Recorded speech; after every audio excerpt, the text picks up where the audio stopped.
Hello, everyone, MMA fans out there. I'm your master of ceremonies, that is, Bam Bam Beazle. I'm here to bring you another turgid episode of The Devil's in the Details.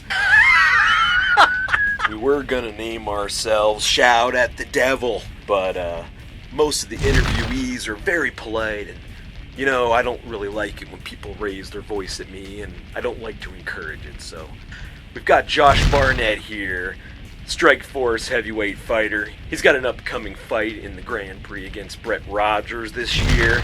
Let's see what our buddy Josh has to say for himself.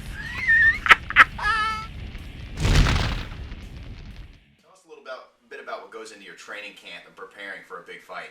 I just create the most hellacious sort of training environment that I can and endure.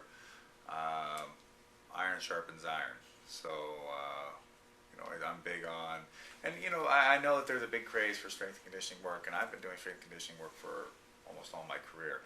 But I also believe that the only way that which you're really going to improve your endurance and your strength at what you do is by doing what you do. So spending a lot of time in the gym sparring, wrestling, hitting pads, doing heavy bag work, skill work, things like that. And sparring ain't number one. Anybody that, if you can get in here to talk about sparring sessions with me, can attest you're in a real fight. And there are plenty of times we've gone 100%. You fought a lot of big fights in your career, some big names. If you could fight anybody, past or present, that you hadn't had an opportunity to fight yet, who would you like to fight? Alexander Karelin. I know he's not a fighter, but he was an idol of mine growing up as a freestyle or Greco-Roman wrestling monster.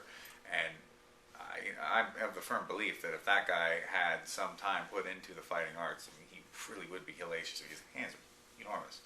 And just to get in the ring with, or like a guy like Volkan from the Rings days. It's just amazing to watch the transitions he would come up with. And I guess that's kind of a nerdy thing. But other than that, I'll fight anyone and everyone everywhere. If we could steadily line up a stream of all, 6 billion on the earth and let me kill them, I'll do it.